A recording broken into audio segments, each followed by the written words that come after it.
Hi hello வணக்கம். நான் உங்கள் சகானா.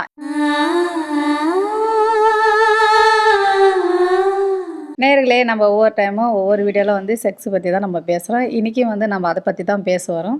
நீங்கள் மொதல் டைம் நம்ம சேனல் பார்க்குற மாதிரி இருந்தாக்கா நம்மளுடைய சேனல் வந்து நீங்கள் ஃபாலோ பண்ணிக்கோங்க. நாங்கள் போடுற ஒவ்வொரு வீடியோ உங்களுக்கு வரணும் அப்படின்னாக்கா நீங்கள் வந்து சப்ஸ்கிரைப் பண்ணிக்கோங்க, பெல் அமுக்குங்க. பெல்லு கிளிக் பண்ணால் மட்டும்தான் அடுத்த நோட்டிஃபிகேஷன் என்னன்னு உங்களுக்கு வரும். ஓகே, அப்படி அதில் உங்களுக்கு டவுட் இருந்தால் கீழே இருக்க நம்பருக்கு நீங்கள் கான்டாக்ட் பண்ணி பேசலாம். ஓகே, நான் இதை பற்றி உங்கள் சார்பமாக நான் என்ன கேட்க வரேன், எதை பற்றி பேச வரேன்ட்டு நான் சார்கிட்ட கேட்குறேன். வாங்க போகலாம். சார் வணக்கம். வணக்கம் சகானா.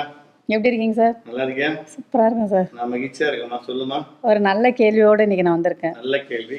அதாவது வந்து ஒரு ஆமாம் சார், ஒரு 3 பேர் வந்து ஒரே மாதிரியே எனக்கு ஒரு கேள்வி கேட்டிருந்தாங்க. 3 பேரும் ஒரே மாதிரி கேட்குறாங்க. ஆமாம். ஸோ இதில் ஒரு டவுட்டான்றது அவங்களுக்கு இருக்குது, அதில் ஒரு டவுட்டான்ட்டு எனக்கு இருக்குது. அதை நான் உங்ககிட்ட கேட்க போகிறேன். ஒரே மாதிரியான கேள்வி. என்ன கேள்வி? அதுதான் வரேனே, எங்க வர கேள்விக்கு வரேனே. சரி சார், ஓகே.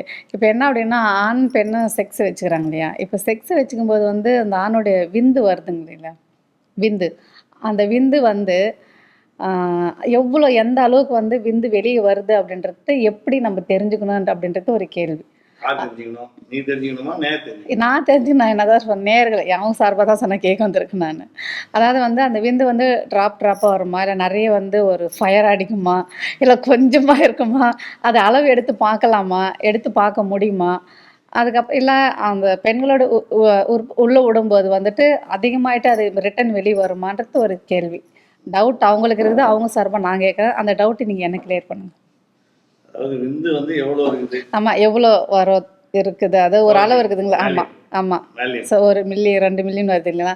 அதை எப்படி நம்ம தெரிஞ்சுக்கலாம் அப்படின்றது தான் என்னோட கேள்வி. எப்படி தெரிஞ்சுக்கணும்? ஆமாம், விந்து வெளியிட்டா தான் தெரியும்.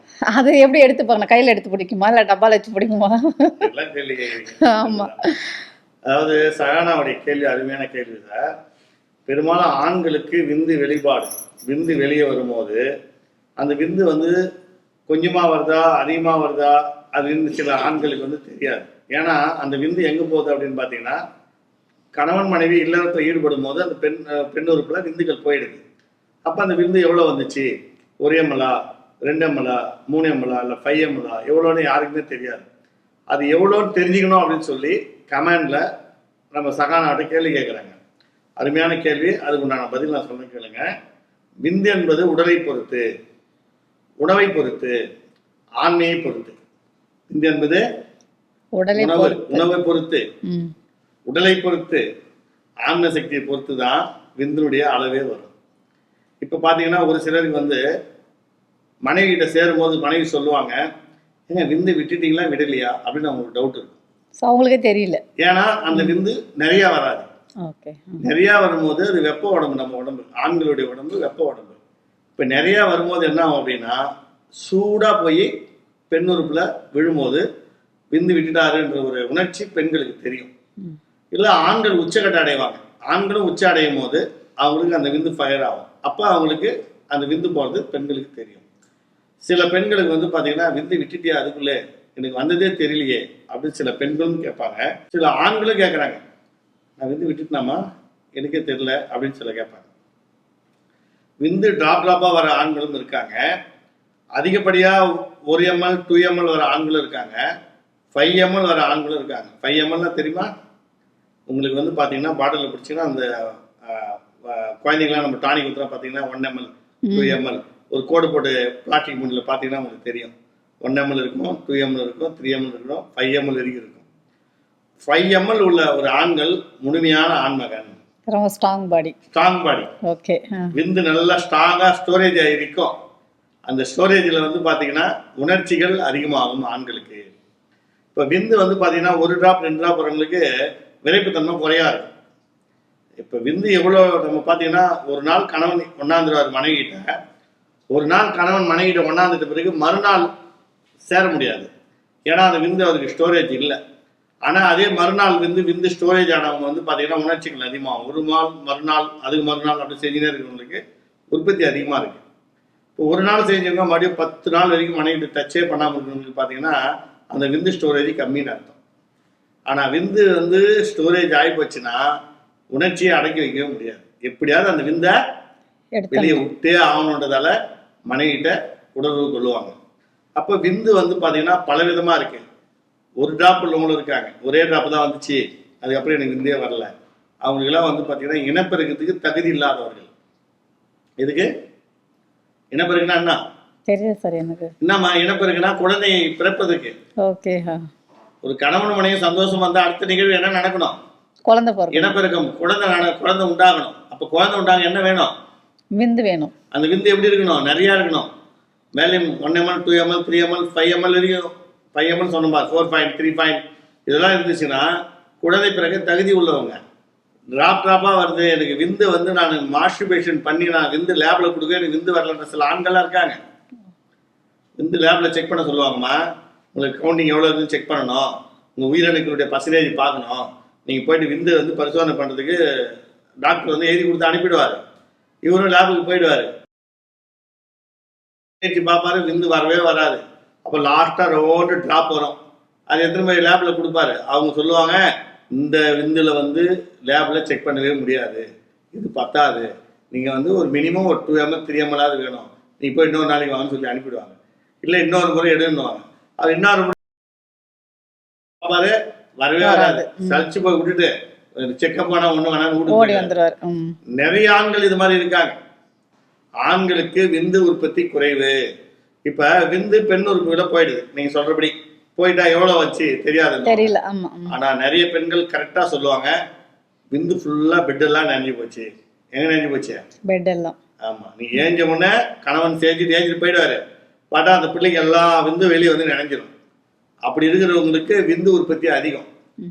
கணவன் செய்வாரு, பெட்ல ஒரு துளி கூட இருக்காது. அப்ப அந்த விந்து என்னாச்சு? சரியா வரலன்னு அர்த்தம். இதெல்லாம் நீங்க வந்து நேயர்களுக்கு கமெண்ட் பண்ணவங்களுக்கு எடுத்து சொல்லணும். நம்ம பேசி நிக்கிறதா? ஆமா சார், அவங்க மூலமா தான் சார் நான் உங்ககிட்ட கேட்டு சொல்ல முடியும். அதான் நானும் சொல்ல வரேன். கமெண்ட்ல இருக்கிறவங்க கீழே வந்து நம்ம பேசுறதை கேட்க போறாங்க. கண்டிப்பா. அப்படி இல்லைன்னா அந்த கமெண்ட் கீழே நீங்க எந்த கமெண்ட்ல பாத்தீங்கன்னா அது கீழே ஒரு ஆன்சர் போட்டு விட்டுருலாம். ஓகே, ஓகேவா? டாக்டர் இந்த ப்ரோக்ராம் இன்னைக்கு டேட்டுக்கு வந்து அதை பாருங்க சொல்றாரு அப்படின்னு. அதாவது பெண்களும் தெரிஞ்சுக்கலாம், ஆண்களும் தெரிஞ்சுக்கலாம். விந்து அதிகமா வந்தால் கண்டிப்பாக மனைவிக்கு முழுமையான சுகம் இருக்குன்னு அர்த்தம். விந்தே வரல அப்படின்னா கண்டிப்பா மனைவிக்கும் கணவனுக்கும் சுகம் இல்லைன்னு அர்த்தம். விந்தணுக்கள் எப்படி சொல்றோம்? உயிரணுக்கள் அப்படி சொல்றோம் இல்லையா? அந்த உயிரணுக்கள் தான் அந்த விந்து உற்பத்தி. இப்ப நான் 3.5 ml 4 ml இருந்து வச்சுங்களா, அவங்கள போய் விந்து லேப்ல கொடுத்தாங்கன்னு வச்சுங்களா, கண்டிப்பா அவங்களுக்கு மொட்டலிட்டி, மார்பாலஜி, அந்த விதைப்பினுடைய வேகம், அந்த உயிரணுக்குடைய வேகம் எல்லாம் கரெக்டா இருக்கும். 1 ml இருக்கும், 0.5 ml இருக்கும், ஒண்ணுமே இருக்காது. இது மாதிரி உள்ளவங்களாம் செக்அப் பண்ணா அணுக்கள் இருக்காது, குழந்தை பிறக்காது. அதனால இளைஞர்களே, இப்போ வந்து சகானா கேட்ட கேள்வி, விந்து ஆண்களுக்கு ஒரே மாதிரி இருக்குமா, கொஞ்சமா இருக்குமா, 2 ml இருக்குமா, 5 ml இருக்குமா, எவ்வளோ இருக்குமா அப்படின்லாம் கேள்வி கேட்டிருக்காங்க. அருமையான கேள்வி. இந்த கேள்வி வந்து இந்த ப்ரோக்ராமில் வந்து ஃபர்ஸ்ட் டைம் நாங்கள் சொல்கிறோம். விந்து வந்து பார்த்தீங்கன்னா மாஸ்டர்பேஷன் சுயன்மம் பண்ணி தான் எடுத்தாகணும். இப்போ ரத்தத்தை எடுக்கிற மாதிரி நம்ம பிளட்ல வந்து பார்த்தீங்கன்னா ஊசி போட்டு எடுத்து நம்மளை வந்து வெள்ளையணுக்கள் சிவப்பணுக்கள் இருக்கிற மாதிரிலாம் ஊசி போட்டுலாம் விந்து எடுக்க முடியாது.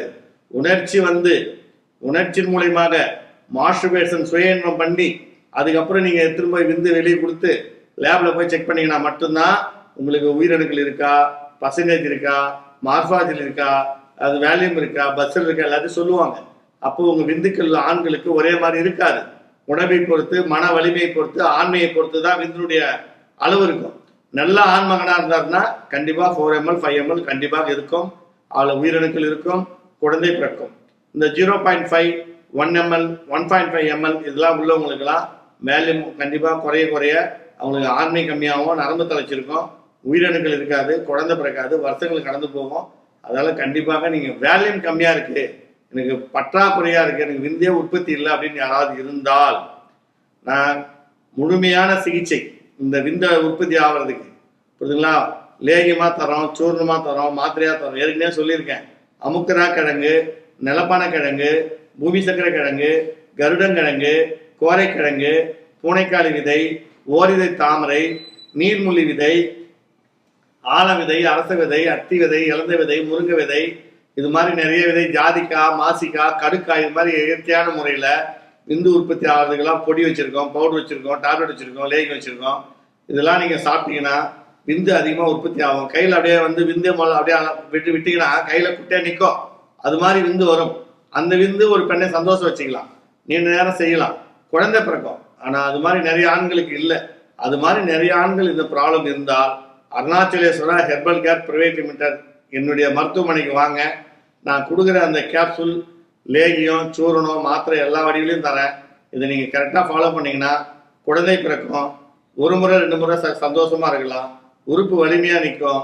விந்து வந்து நீங்கள் கையில் எடுத்து அந்த அளவுக்கு ரொம்ப வந்து உங்களுக்கு வேல்யூம் அதிகமாக வரும். 3 ml 4 ml 5 mlக்கே வரும். சந்தோஷமாகவும் இருக்கலாம், மனையை சந்தோஷமாக வச்சுக்கலாம். அதால் சகானா கேட்ட கேள்வி, விந்தினுடைய அளவு எவ்வளோ வருது வெளியிலே தெரியாத நிறைய ஆண்கள் இருக்காங்க. அவங்களுக்கு ஒரு சொல்யூஷன் தான் இப்போ நம்ம சொன்னது. வலிமையான ஆண்களுக்கு விந்து பற்றி பிரச்சனை இல்லை. வலிமை இல்லாத ஆண்கள் நிறைய பேர் இருக்காங்க. அவங்களுக்கு உற்பத்தி ஆகிறதுக்கு மருந்து வச்சுருக்கேன். ஒரு முறை நேராக வாங்க, கண்டிப்பாக நீங்கள் சந்தோஷமாக இருப்பீங்க. ரொம்ப நன்றி சார். என்ன நேர்களே கேட்டிங்களா? கண்டிப்பாக வந்து இதில் வந்து உங்களுக்கு ஏதாச்சும் டவுட் இருந்தாக்கா கீழே இருக்கிற நம்பருக்கு நீங்கள் கான்டாக்ட் பண்ணி நீங்கள் கேட்டுக்கலாம். எதுலேயும் உங்களுக்கு டவுட் இருந்தாக்கா சார் வந்து நீங்கள் நேராக பார்க்கலாம். நீங்கள் அதுக்கேற்ற ட்ரீட்மெண்ட் எடுத்துகிட்டு நீங்கள் உங்கள் லைஃப் நல்லா ஜாலியாக இருக்கலாம். நன்றி, வணக்கம்.